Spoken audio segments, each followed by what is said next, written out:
এগুলোর মধ্যে সব সাইজ দেওয়া হবে।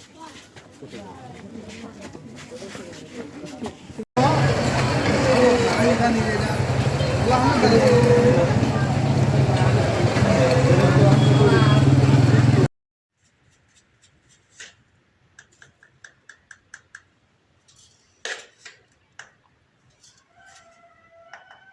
2.5 চামচ দিলাম,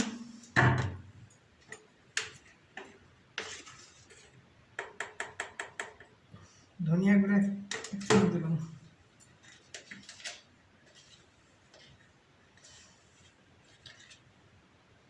হলুদ গুঁড়া চামচটা বাটা হয়েছে,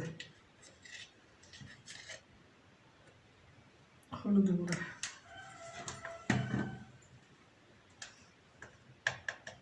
দিয়ে দিচ্ছি, মরিচের গুঁড়া। বরিশালে মাছ ভাজি তো মরিচের গুঁড়া একটু বেশি লাগে। আসসালামু আলাইকুম, আপনারা সবাই কেমন আছেন? আমরা আল্লাহর রহমতে ভালো আছি।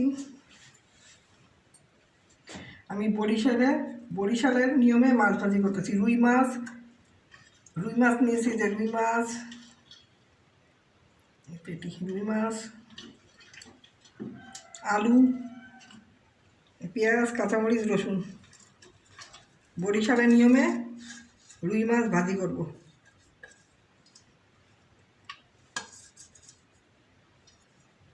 যে যেখানে আছেন সবাই ভালো থাকেন, সুস্থ থাকেন, সবার জন্য এটাই দোয়া।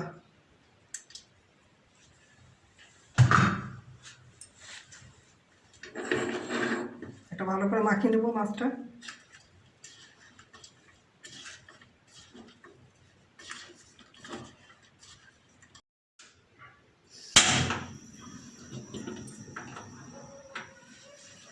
এই চুলাটা নতুন কিনেছি, কদিন আগে নতুন কিনে আনলাম। এই চুলাটা, আগের চুলা ডবল চুলা ছিল, সেটা মাত্র 1 বছর ব্যবহার করছি। আর সেই চুলা ভেঙে ভেঙে ভেঙে ভেঙে একদম খাস্তা কুচুর হয়ে যাচ্ছে। এক চুলা বাতিল হয়েছিল, আরেক চুলাও গেল। এই চুলাটা কদিন আগে কিনে আনলাম। টাকা দিয়ে জিনিস কিনেও শান্তি নেই। টাকাটা ঠিকই চায়, জিনিসের মানটা সেরকম হয় না। এবার সিঙ্গেল চুলা কিনলাম, এটা সিঙ্গেল চুলা।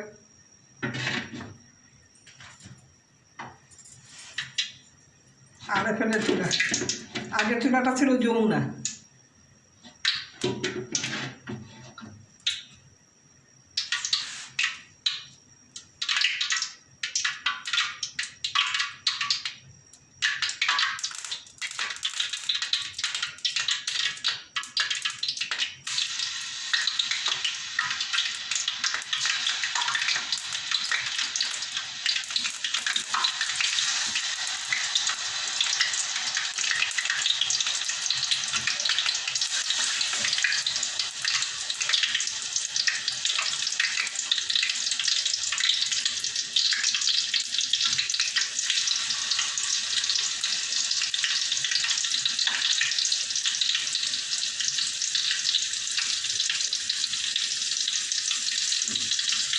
মাছগুলো মিশিয়ে দিচ্ছি, সাথে সাথে আলুগুলো মিশিয়ে দিচ্ছি কড়াইয়ের মধ্যে।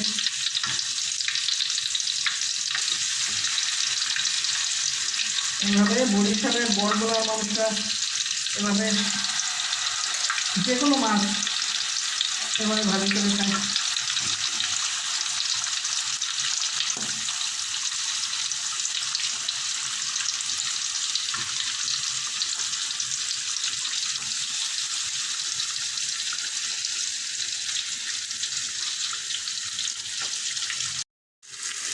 পেঁয়াজ কুচি, রসুন, কাঁচামরিচ এভাবে মাছের উপর মিশিয়ে দিচ্ছি।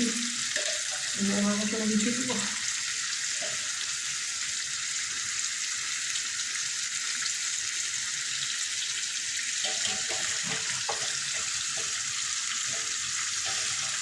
এই বাটির মধ্যে একটু পানি দিয়ে পরে এটা যখন মাছটা ভাজিয়ে যাবে উল্টাবো, তারপরে দেবো বাটি দেওয়া পানি।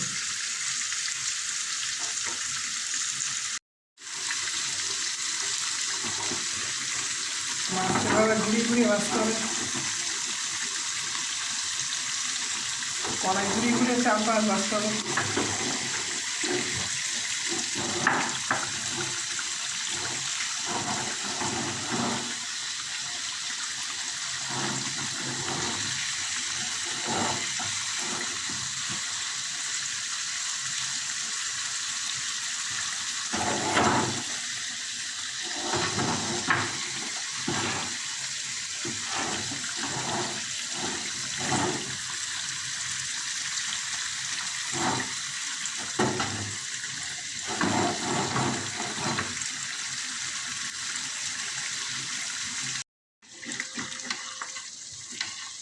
মাছগুলো সব এখন উল্টে দেবো, মাছ আলু সব উল্টে দেবো।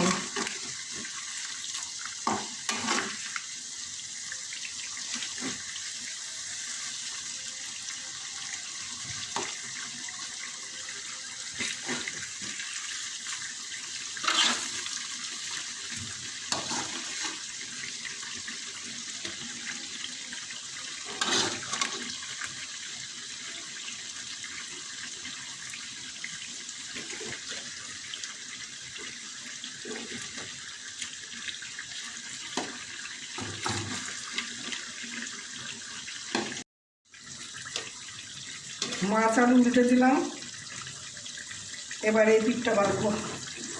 ওই পিঠ ভাজা হয়ে গেছে, এখন এই পিঠটা ভাজবো।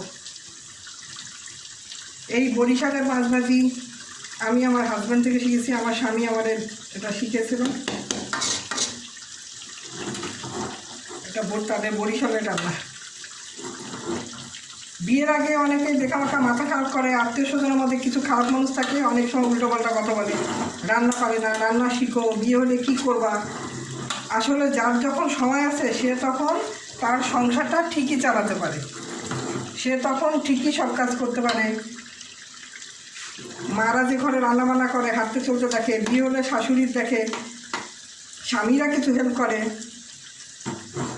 কিন্তু কিছু মানুষ থাকে, যেটা আমাদের বিয়ের আগে মানুষ আমাদের অনেক মাথা খারাপ করেছে।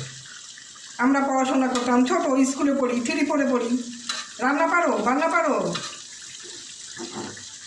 কাজকাম পারো করতে, বিয়ে হলে কী হবে কী হবে। ও বাবা, ফাও মানুষের টেনশনের শেষ নেই। ফাও মানুষ এত টেনশন করে, অথচ তারা যদি তাদের নিজের ছেলেপেলের জন্য টেনশন করে সেটা না, পরের জন্য মানুষের টেনশন একটা মানে অশান্তি লাগানোর জন্য টেনশনগুলো দেখাতে থাকে। যে একটা মারে টেনশন দেওয়া বা ওই মেয়েটারে টেনশন দেওয়া, এরকম মানুষ আমাদের সমাজে ভরা। অহেতুক মানুষের টেনশন দেওয়ার জন্য তারা এক পায়ে উঠে পড়ে লেগে থাকে। এরকম কিছু আমাদের ছোটো সময় বাজে স্মৃতি আছে। রান্না করতে পারো, কাপড় ধুতে পারো, অথচ এগুলো কেউ করে শেখাতেও হয় না। নিজে সংসার করতে গেলে অটোমেটিক সব মেয়েই পারে, সব মেয়েই পারে, সব মেয়েই পারে।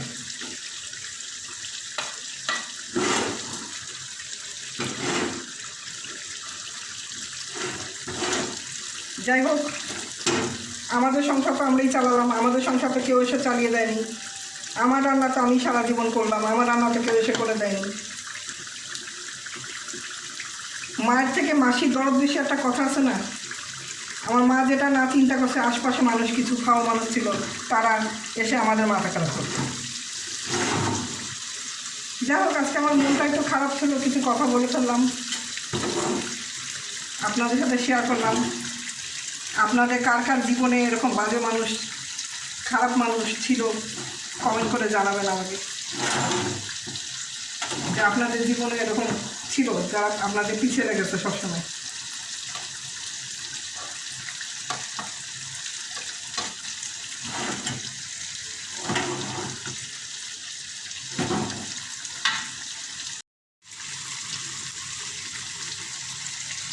মাছ আলু মাখানো যে মরিচ হলুদে ধইনার যে মাখিয়েছিলাম, সেই বাটিটা দিয়ে একটু পানি দিয়েছিলাম।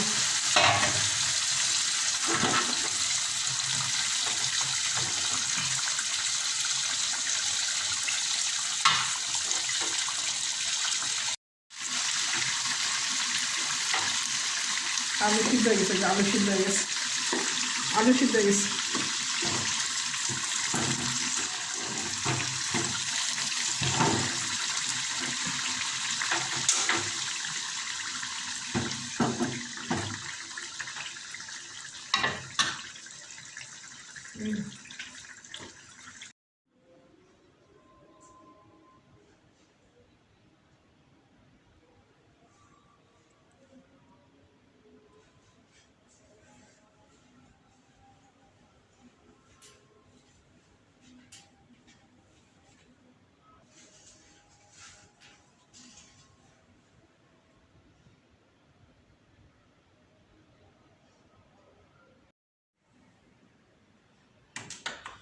মেশিনে কাপড় দিয়েছিলাম, কাপড় ধোয়া গেছে, এখন কাপড়টা বের করে নেব।